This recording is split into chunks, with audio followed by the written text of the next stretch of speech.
সংসারে আমাদের জীবনে যখন কোনো সুখ বা দুঃখ আসে, তার জন্য আমরা কাউকে না কাউকে অবশ্যই দায়ী করে থাকি, তাই না? এই ব্যক্তি আমাদের সাথে এরকম কাজ করেছেন, তাই আমার সাথে এমন হলো। ওই ব্যক্তি যদি এমনটা না করতেন, তাহলে আজ আমি ওই স্থানে পৌঁছতে পারতাম। সবই আপনার দৃষ্টিভঙ্গির ওপর নির্ভরশীল, আর যদি আপনার দৃষ্টিভঙ্গি এমন হয়, তাহলে তা অনুচিত। সত্যি কথা বলতে, এই সংসারে ভিন্ন ভিন্ন ধরনের মানুষ আছে। এটা আপনার উপর নির্ভর করছে কিভাবে তাদের স্বাগত জানাবেন। একবার ভাবুন, আমি আমার দুটো হাত সামনে নিয়ে এলাম, দুটো মুঠো খুলে দিলাম। দুই প্রকারের মানুষ আসবেন, কিছু না কিছু দিয়ে যাবেন। এই মুঠো যদি আমি বন্ধ করে দিই, তাহলে না কেউ আমাকে কিছু দিতে পারবে, না আমার কিছু যাবে আসবে। নিশ্চয়ই বুঝতে পারছেন এই দুই ধরনের ব্যক্তি কারা এবং তারা কি দিয়ে যান। আমি যদি নিজের মুঠো খুলে দিই, তাহলে কিছু ভালো মানুষ আসবেন, আমাকে আনন্দ, সন্তুষ্টি, জ্ঞান প্রদান করে যাবেন, ভালো অভিজ্ঞতা দিয়ে যাবেন। কোনো খারাপ ব্যক্তি যদি আসেন, তাহলে তিনিও খারাপ অভিজ্ঞতা দেবেন, যার থেকে আমি শিক্ষা লাভ করব। এই সব কিছু আমি লাভ করতে পারি। মুঠো যদি বন্ধ করে রাখি, তাহলে আমি কিছুই পাবো না। দেখুন, এই সংসারে প্রত্যেকের জীবনে এইরকম। প্রত্যেকের জীবনে সবকিছুই আছে, ভালো খারাপ দুই মানুষই আছে। ভালো অভিজ্ঞতা আছে, খারাপ অভিজ্ঞতা আছে। নির্ভর করছে আপনার উপর যে আপনি কি করবেন, এনাদের স্বাগত কিভাবে জানাবেন, কার থেকে কি বুঝবেন, কি শিখতে পারবেন, আর কোন দৃষ্টিভঙ্গি নিয়ে অগ্রসর হবেন। এটাই নির্ধারণ করবে যে আপনার জীবন কেমন হবে। আসুন আমার সাথে ভালোবেসে বলুন, রাধা রাধা। জীবনে যখন কোনো ব্যক্তি নিজের লক্ষ্য প্রাপ্তির জন্য নিরন্তর পরিশ্রম করতে থাকেন, চেষ্টা করতে থাকেন, তখন তিনি কষ্ট অনুভব করেন। কখনো শারীরিক কষ্ট, কখনো মানসিক কষ্ট। এবার উনি এটা ভাবতে থাকেন যে আমি কি উচিত করছি নাকি অনুচিত করছি। কারণ অন্যদিকে এমন একজন ব্যক্তিও আছেন যিনি একদমই পরিশ্রম, চেষ্টা করছেন না। তিনি মদিরা পান করেন, বিলাসিতায় জীবন কাটান, অলস প্রকৃতির হয়ে ওঠেন, নিদ্রাতে বিলীন হয়ে থাকেন আর ভাবেন যে তিনি সুখ লাভ করছেন। কিন্তু এরকম কেন হয়? কারণ যখন আমরা সৎ পথে থাকি, উচিত পথে চলি, লক্ষ্য প্রাপ্ত করার জন্য চেষ্টা করতে থাকি, তখন আমাদের ভেতরে থাকা নেতিবাচক শক্তি এবং পাপ এই দেহকে ত্যাগ করে দেয়। আর এই অনুভূতিটাই আমাদের দুঃখের অনুভূতি দেয়, কষ্ট দেয়। এবার সেখানে যদি আমরা কুপথে চলি, অনুচিত পথে চলতে থাকি, তাহলে আমাদের ভেতরে থাকা পুণ্য এবং ধনাত্মক শক্তি আমাদের দেহ ত্যাগ করে দেয়। আর এই অনুভূতির কারণেই আমরা সুখ অনুভব করি। কিন্তু কখনো ভাববেন যে এই সুখ বেশি সময় পর্যন্ত থাকে না। সেই জন্য সবসময় মনে রাখবেন, যদি আপনি জানেন যে এটাই আপনার লক্ষ্য, এটাই উচিত পথ, শুভ পথ, তাতে নিরন্তরভাবে এগিয়ে যেতে চেষ্টা করতে থাকুন। এই কষ্ট আপনাকে সুখের পরাকাষ্ঠায় কখন পৌঁছে দেবে তা আপনি জানতেই পারবেন না। আসুন আমার সাথে ভালোবেসে বলুন, রাধা রাধা। প্রত্যেক মানুষ নিজের জীবনে হীরক তথা হীরে এবং দর্পণ এই দুই দেখেছেন। এই দুই হলো সাদা এবং এরা দুজনেই আলোর প্রতিফলন ঘটায় এবং এরা দুজনেই উজ্জ্বল হয়ে ওঠে। আপনি হয়তো মনে মনে ভাবছেন যে এটা কি ধরনের তুলনা করছি। একটা হীরে তো রত্ন, তার মূল্য দর্পণের থেকে অনেক গুণ বেশি। কিন্তু হীরে থাকাতে দর্পণের মূল্য কিন্তু কোনো অংশে কমে যায় না, তাই না? মানুষ যখন হীরে নিজের হাতে নেয়, তখন সবার আগে কি খোঁজে? দর্পণ, যাতে তার মধ্যে দিয়ে দেখে সে বুঝতে পারে যে সেই হীরে আদৌ তার শোভাবর্ধন করছে কিনা, তাকে ভালো দেখাচ্ছে কিনা, প্রসাধনের জন্য সেটা ব্যবহার করা ঠিক হবে কিনা। অর্থাৎ হীরের উপস্থিতিতে দর্পণের গুরুত্ব কম হলো না, দর্পণের কারণে হীরের মূল্য বোঝা গেল। আমাদের জীবনেও ঠিক এরকমই ঘটে। আপনারা যদি সংসারে নিজের আশেপাশে দেখেন, এমন অনেক মানুষ দেখতে পাবেন যারা নিজেদের ক্ষেত্রে মহান স্থানে পৌঁছেছেন, নিপুণ এবং শ্রেষ্ঠ হয়েছেন। আর তাদের মধ্যে আপনার নিজের মনে হয় যেন আপনি হলেন দর্পণ। নিজেকে ছোট মনে করবেন না। আপনার মূল্য কম হচ্ছে না, আপনার নিজস্ব মূল্য আছে। আর যদি আপনার অস্তিত্ব না থাকে তাহলে ওনাদের অস্তিত্বের মূল্য সংসার বুঝতেই পারবে না। জীবনে সবসময় চেষ্টা করবেন যাতে আপনি আরো বেশি শ্রেষ্ঠ হয়ে উঠতে পারেন। আপনি নিজে যে স্থানে আছেন সেটাকে ছোট মনে করবেন না, তারও নিজস্ব একটা মূল্য আছে। যদি আপনি হিরে হয়ে থাকেন তাহলে অহংকার করবেন না, যদি আপনি দর্পণ হয়ে থাকেন তাহলে নিজেকে ছোট মনে করবেন না। আসুন আর আমার সাথে ভালোবেসে বলুন, রাধা রাধা। মানুষ জন্মগ্রহণ করে, তার সাথে ভয়েরও জন্ম হয়। ছোটবেলা থেকেই আমাদের মনে কোনো না কোনো প্রকারের ভয় থেকেই যায়। কেউ এই বিষয়ে ভয় পায় যে তার কোনো বস্তু তার থেকে দূরে চলে যাবে, কেউ এই বিষয়ে ভয় পায় যে আমি নিজেকে হারিয়ে ফেলব, কেউ এই ভেবে ভয় পায় যে আমার প্রিয়জনেরা তারা যেন আমার থেকে দূরে না চলে যায়, কেউ এই ভেবে ভয় পায় যে আমরা যেন পথ না হারিয়ে ফেলি, আদি ইত্যাদি। কিন্তু সত্যি কথা বলতে ভেবে দেখুন, এই ভয় বাস্তবে কি? শুধুই একটা মনোস্থিতি, আর কিছুই নয়। যা কিছু আপনি জীবনে পেয়েছেন তা একদিন আপনাকে হারাতে হবে। এই জীবন হলো আপনারই, কিন্তু তাও একদিন সমাপ্ত হবে। তাই ভয় পেয়ে কি লাভ? এই ভয় শুধু আপনাকে জীবন যাপন করা থেকে বাধা দিচ্ছে, আর কিচ্ছু নয়। পথ হারিয়ে ফেললেই বুঝতে পারবেন যে নতুন পথ কিভাবে বানাতে হয়। কিছু মানুষকে জীবন থেকে হারালে তবেই আপনি বুঝবেন যে আপনার আপনজনকে। এই ভয়ের কারণে ভীত হয়ে থাকবেন না। এই তারা নক্ষত্র অন্ধকারের অভাবে গুরুত্ব হারায়। শিবকেও মহাদেব হওয়ার জন্য বিষপান করতে হয়েছিল। প্রত্যেক পরিস্থিতি, প্রত্যেক সাফল্য আপনার পরীক্ষা নেবে, তাতে উত্তীর্ণ হওয়া হলো আপনার কর্ম। যখনই আপনি ভয় পাবেন বা সংকটের সম্মুখীন হবেন, তখন সাহসের সাথে তার সম্মুখীন হন। মনে রাখবেন, যে সম্মুখীন হতে জানে সাফল্য তার সাথে সবসময় থাকে। আসুন আর আমার সাথে ভালোবেসে বলুন, রাধা রাধা। এই সংসারে সব থেকে বেশি কোমল বস্তু হলো রেশম। এই রেশম এতটাই কোমল হয় যে এর পুরো একটা থান শুধুমাত্র একটা হাতে ধরা সম্ভব। কখনো ভেবে দেখেছেন এই রেশম কিভাবে হয়? একটি কীট তার লালার দ্বারা উৎপন্ন হয়। এই কীট সেই রেশমকে পাক দিতে থাকে, পাক দিতেই থাকে, আর আস্তে আস্তে তার মধ্যেই জড়িয়ে পড়ে। শেষে ওর এই সুন্দর অমূল্য সৃষ্টি রেশমের এই সুতো, তার নির্মাণ কার্য পূর্ণ হয়। কিন্তু তাতেই ও নিজে বন্দী হয়ে যায়। নিজেরই মায়াজালের এই বন্দী গৃহে নিজেই ফেঁসে যায়। এবার এই সুতোকে ব্যবহারযোগ্য করে তোলার জন্য এই কীটগুলিকে এই কবচের সাথেই ফুটন্ত জলে ফেলে দেওয়া হয়। এই সংসারে যদি আমাদের স্বপ্ন এই সংসারের দুঃখ হরণ করার জন্য, এই সংসারে সুখ বিতরণ করার জন্য হয়, তবেই আমাদের প্রগতি সম্ভব। যদি আমাদের এই স্বপ্ন শুধুই আমাদের এবং আমাদের স্বার্থ সিদ্ধির জন্য হয়, তাহলে এই স্বপ্ন আমাদের অন্ধ করে দেবে, আমাদের অন্ধকারের পথে নিয়ে যাবে, আর আমরাও সেই কীটের মতো হয়ে যাব।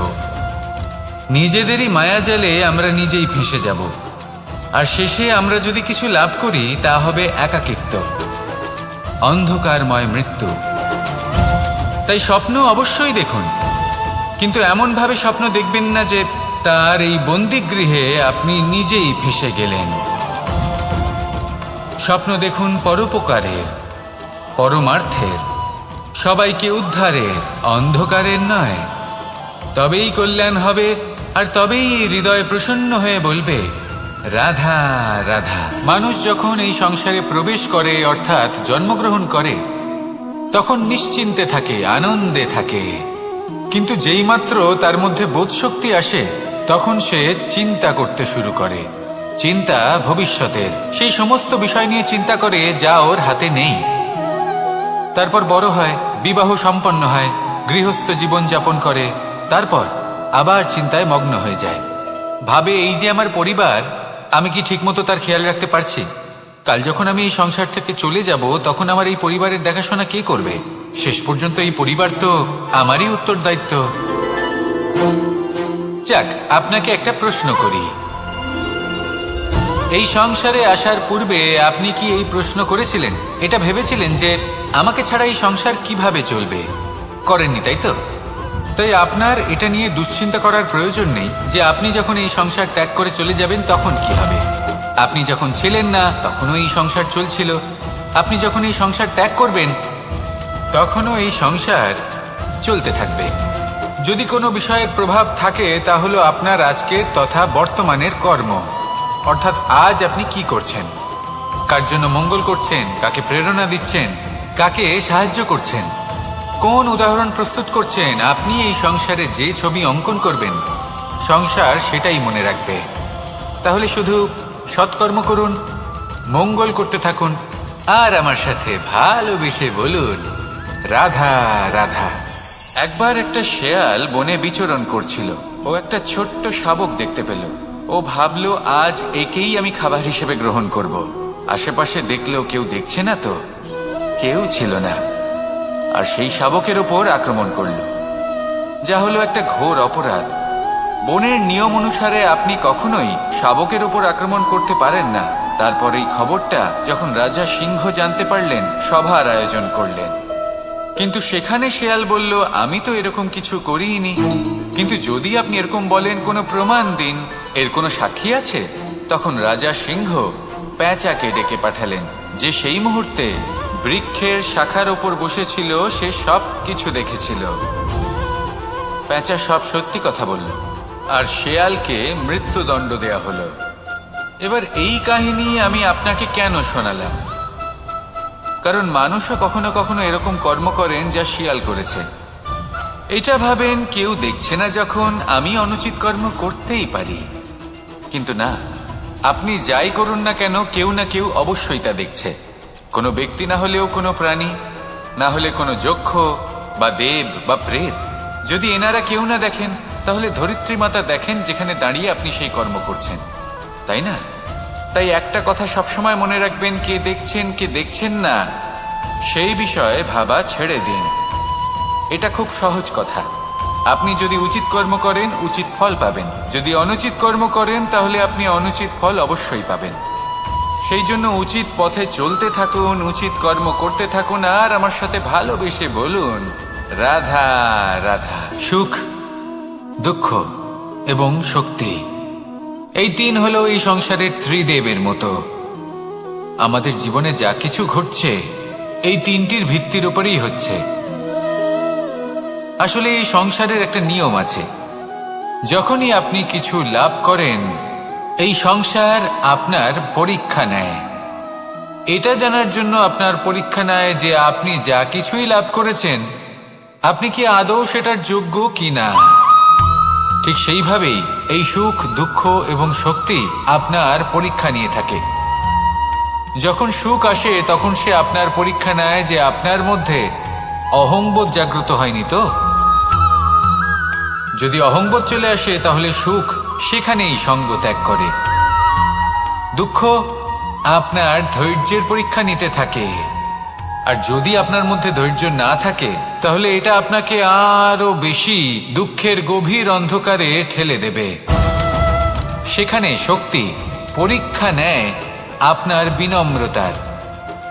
যদি আপনি বিনম্র না হন, তাহলে হয় এই শক্তি আপনার সঙ্গ ত্যাগ করবে, নয় এই শক্তি বিনম্রতার অভাবে আপনার পতনের কারণ হতে পারে। এই সংসারে যে কোনো ব্যক্তি যিনি এই পরীক্ষায় উত্তীর্ণ হয়ে থাকেন, এই জীবনে তিনি সাফল্য লাভ করেন। আসুন আমার সাথে ভালোবেসে বলুন রাধা রাধা। আমি মনুষ্যরূপে জন্ম নিয়েছি এবং সমস্ত কর্ম এই রূপেই করেছি।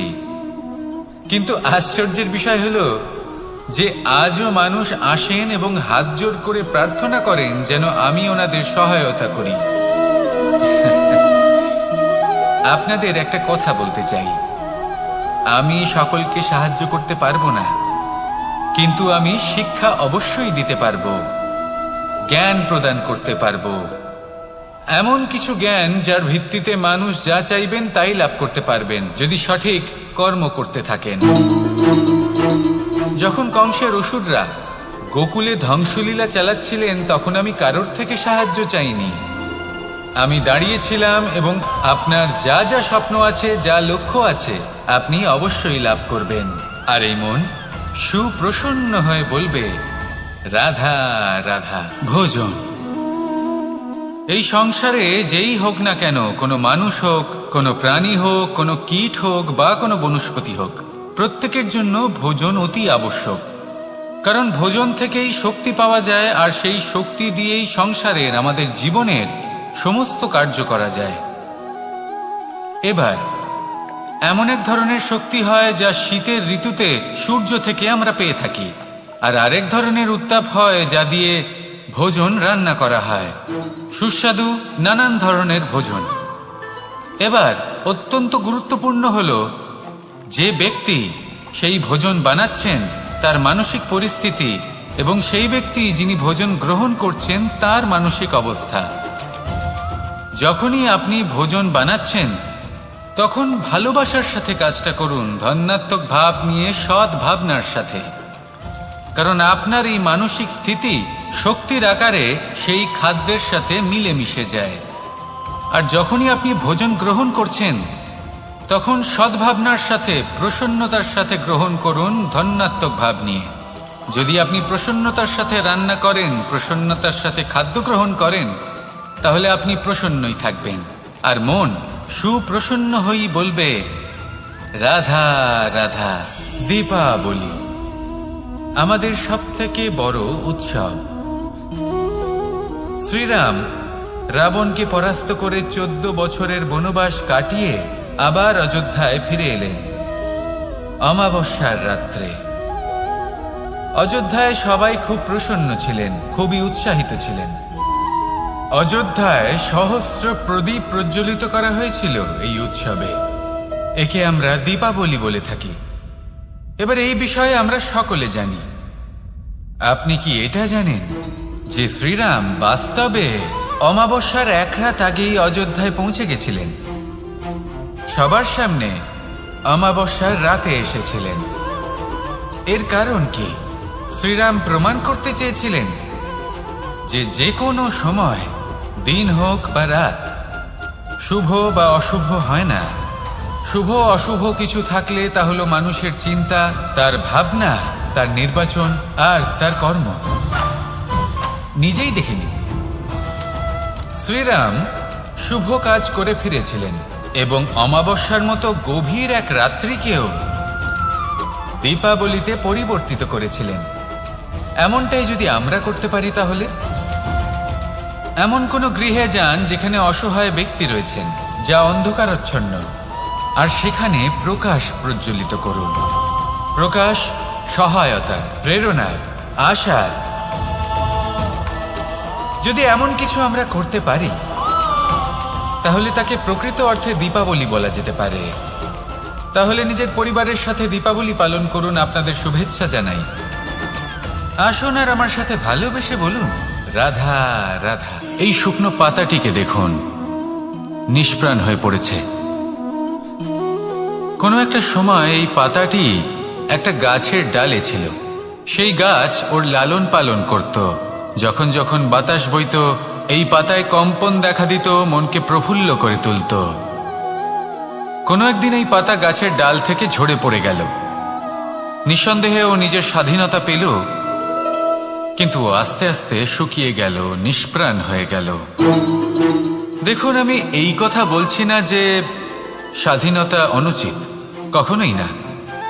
কিন্তু যে কোনো পরিস্থিতিতে স্বাধীন হতে চাওয়া, এটা নিশ্চিতরূপে অনুচিত। আমরা যদি আমাদের জীবনে পরিবারের গুরুত্ব ভেবে দেখি, তাহলে এই পরিবারে যতই মতভেদ থাকুক না কেন, যতই মনোমালিন্য থাকুক না কেন, যতই বিবাদ থাকুক না কেন, এই সব মিটিয়ে নেওয়া অত্যন্ত প্রয়োজনীয়। সেই সবকিছু সমাপ্ত করা অত্যন্ত প্রয়োজনীয়। কখনো এই পরিবারকে ভাঙতে দেবেন না, কখনো এই পরিবার থেকে দূরে চলে যাবেন না। এই পরিবার হলো আমাদের জীবনের একটা অমূল্য সম্পদ, অমূল্য এক আশ্রয়, যা এই সংসারে হয়তো কোথাও আপনি পাবেন না। তাই একে আগলে রাখুন। ভেবে নিন, আপনি পাতা আর আপনার পরিবার সেই গাছ